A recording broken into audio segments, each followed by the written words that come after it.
Considérez ces incidents à Corinthe. Qu'est-ce que Paul leur disait? C'est pour cela qu'il y a parmi vous beaucoup d'infirmes et de malades. Et c'est qu'un grand nombre sont morts. 1 Corinthiens 11:30. Il y a une histoire spirituelle secrète dans cela. L'Esprit Saint avait pris en main la situation. Ils auraient pu considérer tout cela d'une manière naturelle. Quelqu'un est malade, envoyez donc un docteur.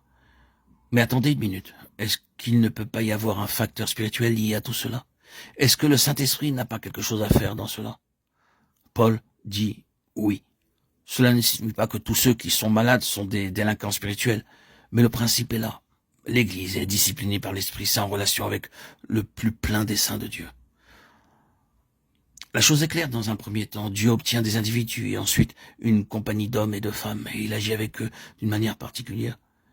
Ce n'est pas parce qu'ils ont donné un message ou apporté une vérité, mais à cause de ce que Dieu a fait en eux. Ils ont un ministère spontané. Ils se manifestent, c'est tout. D'une manière ou d'une autre, il agit sans que même il soit capable de l'expliquer. Le Saint-Esprit a pris position et il voit que ce qu'il a pu faire s'est accru et que cela peut aller au-delà des anciennes limites. Tout cela se manifeste simplement. Paul disait au sujet de l'église de Thessalonique, non seulement en effet la parole du Seigneur a retenti de chez vous dans la Macédoine et dans l'Achaïe, mais encore votre foi en Dieu s'est fait connaître en tout lieu, de telle manière que nous n'avons pas besoin d'en parler. 1 Thessaloniciens 1:8. Pensez-vous que cela signifiait qu'ils envoyaient nécessairement des évangélistes? Ils peuvent l'avoir fait, mais il ne le dit pas ainsi. Regardez le contexte et vous verrez que Paul dit « en tout lieu dans les autres églises ». Il parle de vous. Je n'ai pas besoin de parler de vous, c'est connu. C'est par le ministère spontané que Dieu agit. Dieu nous prend en main pour obtenir ses valeurs intrinsèques. Et il ne va pas les laisser inopérantes. Ainsi donc, ce que Dieu a en vue gouverne sa manière d'agir à l'égard de ses instruments. La plénitude céleste et sa fidélité motivent toutes ses actions vers ses instruments qu'il a choisis. Et il introduit en eux cette plénitude céleste. Nous devons réaliser que pour Dieu, rien n'est une fin en soi.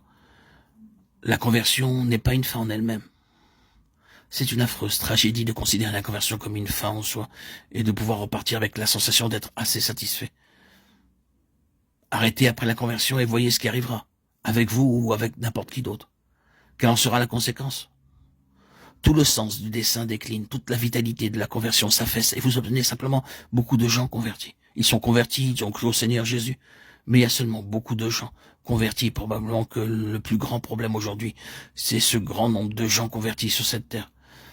Ils ont cessé d'avancer, leur conversion est devenue une fin en elle-même. Même la vie d'assemblée n'est pas une fin en elle-même. Rassembler les croyants en une expression corporative et mettre une séparation par rapport à ceux qui les entourent. Cela leur permettra d'être quelque chose en eux-mêmes, qu'ils aient du bon temps ensemble, et la même chose se produira. Il en sera de même pour l'œuvre du Seigneur. S'il est une fin en elle-même, si elle devient une certaine chose, ce sera encore une tragédie.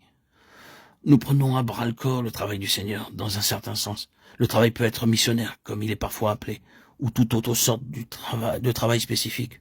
Alors, s'il en est ainsi, cette chose particulière se circonscrira en elle-même. Cette sphère se réduira, ou cette manière de faire parviendra à sa fin.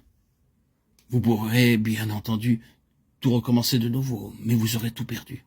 Tout. L'œuvre était devenue quelque chose en elle-même.